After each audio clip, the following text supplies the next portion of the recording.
Hello. Welcome to the Rotary Podcast. My name is Warren Kelly. I'm with the South Bay Sunrise Rotary Club. We are here to talk today about what you can do in Rotary. My name is Jim Beardsley, and I'm actually a charter member of the club. I was in the original group that started the club 38 years ago in 1987. We're going to cover four main topics. First, in Rotary, we serve our community. Second, in Rotary, we get access to business, philanthropic, and political leaders. And third, we learn leadership and organizational skills. And fourth, we make deep and lasting friendships. We'll talk about each of these in order. The first bullet point we have is that we ask ourselves, what is Rotary? And Rotary is one thing. It's a service club. We serve our community. Well, what does that mean?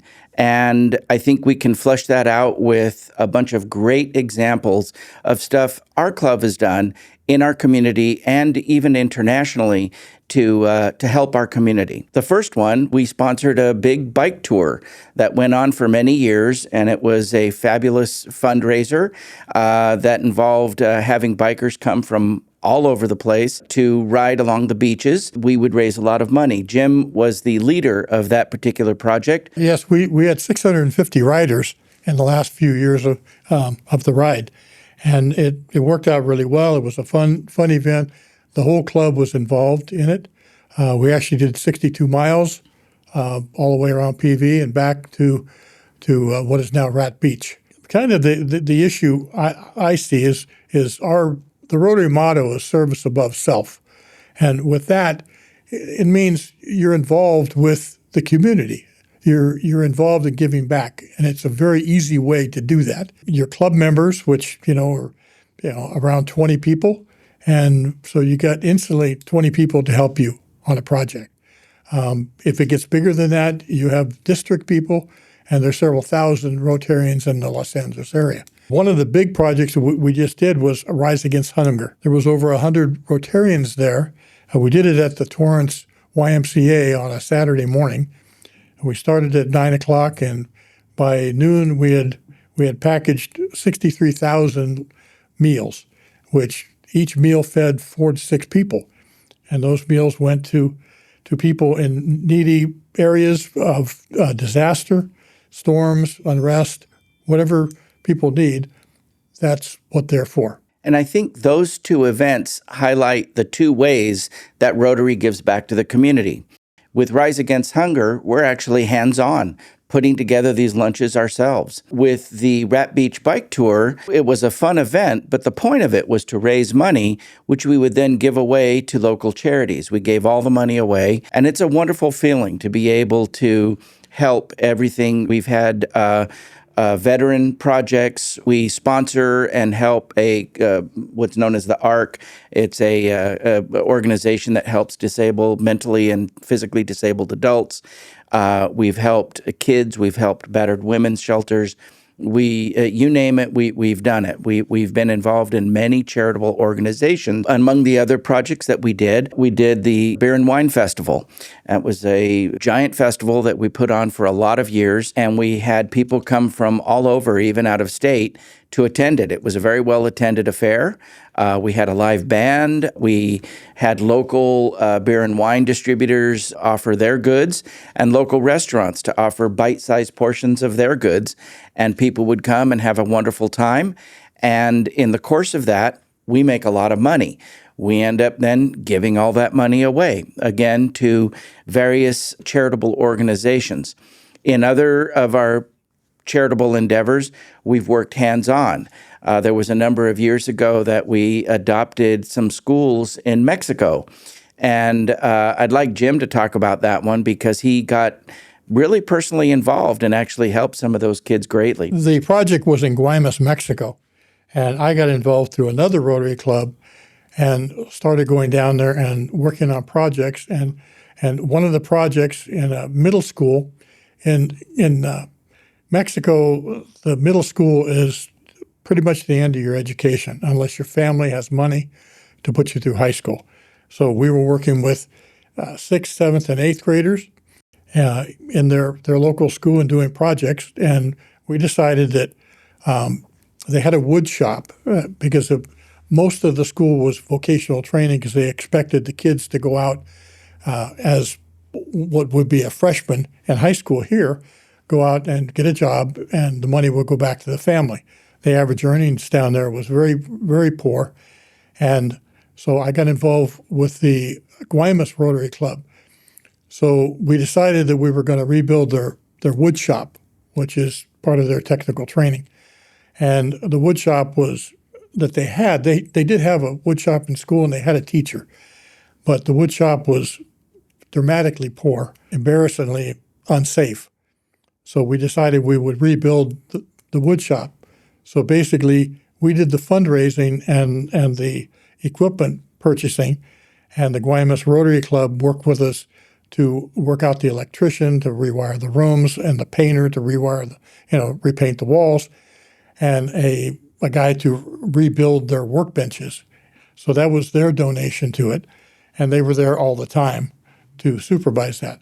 And then we brought down the tools and equipment that we got donated from multiple Rotary clubs in Southern California, and we trucked it all down there with one of our members. He actually owned a wheelchair company, and he got his transportation company to carry. We had 7 pallets of equipment that we took down there, and it was marvelous. It was a marvelous project. It turned out wonderfully, and it looked good and it felt good. And then after that, the next year we built a electrical shop so they could learn how to be electricians. And that project, we took most of the stuff down ourselves, trying to get it across the border without the tariffs. But we got it all down there, and it turned out very well too. So that was our Guaymas experience, and I still do have contact with them. I had a student that I supported through high school because of that project.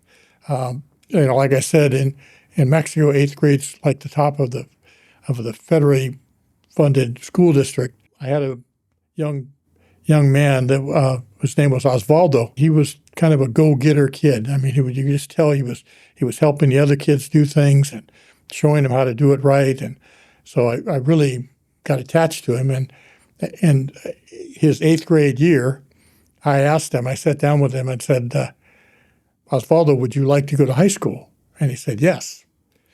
So I said, well, I will pay for your high school, which wasn't a huge amount of money. I think it was $1,800 to get him all the way through his 3 years of high school after that, or 4 years of high school after that. But it was an opportunity, and it was very rewarding for him and for us. I joined Rotary in 2000. I'm coming up on 26 years in the club. And when I first joined, I was a young lawyer, really didn't know what to do to get myself known in the community. I knew that I wanted to have my own practice. I knew that I wanted to practice here. But how do you get known? I could take out a Yellow Pages ad. That was what you used to do. But that wasn't quite enough. I actually wanted to get out there. And what I found was that Rotary is the perfect vehicle for that. All the mayors of the South Bay, we've had reason to get in touch with them on a pretty regular basis. We need permits for the kinds of events that we do. We need police help with some of the events that we do. We end up seeing people from the fire department, police department, business leaders, community leaders, philanthropic leaders. All those folks that are making things happen in town want to work with the Rotary clubs. So you come to Rotary and you'll have no shortage of things you can do. If you want to be a hands-on person, we've got projects for that. If you want to be a fundraiser, we've got projects for that. And in the course of doing that, you end up associating yourself with people in town that actually are making things happen. And you learn how they do it, what they do, what their sensibilities are, and you also get a chance to be a part of it, to be a leader if you want. You can develop your own confidence, your own skills, your own ability to interact with these people that are making things happen. And somehow, sort of through osmosis over time, you find that you're now a member of the community. You're out at the movies and the mayor says hello. You're at a restaurant and the local president of a bank comes up to your table and wants to chat. You find that you have a profile in the community, and this is the way it gets done. We were partners with Honda on the South Bay Classic golf tournament, but it was at a public course in Los Verdes. The key thing was every green or every hole, you would get a prize. You'd get some gift from a corporation that was sponsoring the South Bay Classic. And we worked with Willie Tokishi. He was the vice president of Honda very closely. He actually chose us to come help him because he wanted a community group to be part of it. So we ended up organizing with him and building the tournament to where we were getting, I think it was 2.5 flights of golfers. It was a huge amount of people to play on a public course that they could play on for, the regular price, and they were paying like $200 and $300 to get on to play. But they loved the prizes. They loved the little tchotchke stuff that they got at every hole. So it was really a popular thing to do. That whole tournament supported drug and alcohol abuse in middle school. We literally went to every school district in the South Bay, and we would sponsor drug and alcohol programs that they thought were worthwhile. And I was actually the one who got to choose the programs with some help of some educators that knew it better than I did. But it was a very fun event, and it was a very together event with a major corporation in Torrance. Willie was actually a vice president of Honda. So that was a really super event. But we've gone other ways with a lot of things. A lot of things we do on our own, a lot of things we do with multiple clubs. So you get exposed not only to just our club, you get exposed to the 64 other clubs in Southern California. Basically every town has a club. Torrance has 2 Rotary clubs. So it's that big. And it is fun. I've been in it for 38 years. It's given me a lot. And a lot of speaking ability. I was, the first time, I was president twice for the club. In fact, I think I was the first president that ever was a president twice. And the first time I was pretty new in the club was pretty new. It was probably 3 years old. And I was elected to be president. But I had a speech impediment. I could speak publicly without a problem. To big crowds was no problem. But you put a microphone in front of me and I was scared to death.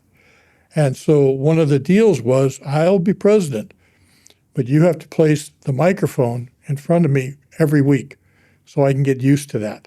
And, there was only, then there was about 30 members. I didn't really need the PA system, but it gave me the ability to be able to speak and think about what I wanted without thinking about the microphone. So that was a really good help for me. And that's another great segue to the third point I wanted to bring up, which is Rotary gives you the ability to develop and enhance your own leadership and organizational skills, which are invaluable in whatever career you're in. So you can join the Rotary Club. As Jim mentions, he was president 3 years into the club's existence. I was elected president the second year I was in the club, and I was like, how the heck did this happen? It turned out to be wonderful. I didn't know what to do. I was a little nervous about it, but I had the entire club supporting me.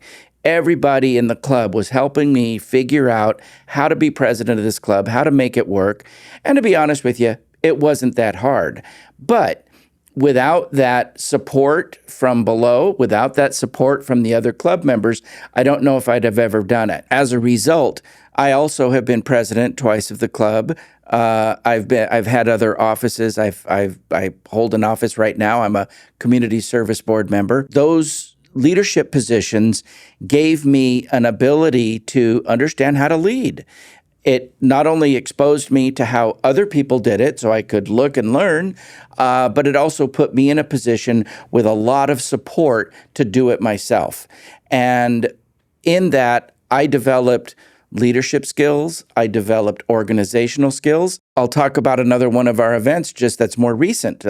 We did our first inaugural Hot Summer Nights event last year, which was a big festival that we put on in Torrance. We had a live band. We had people come in from all over. We had beer and wine and food there. It was a lot of fun, but like any big event, it was a bear to organize. One of our club members did a wonderful job. She pulled everything together. There are permits to be pulled. There are all kinds of considerations, but we got through all of that, figured out how to do it, sponsored the event, made a lot of money. This is what we do. If you're a young person looking to develop those kinds of skills, I don't know of another place where you can get involved and have the support of people around you who want you to succeed, helping you, teaching you, giving you their information, giving you the value of their experience. And after you've done it a couple times, again, you find yourself through a process of osmosis. After a period of time, you find that you're confident. You find that you feel good getting up and speaking in front of a group. You have the ability to organize a big event, to hold meetings that actually go somewhere. These are the kinds of things that you can get in a Rotary Club that I really don't know where else you could get them.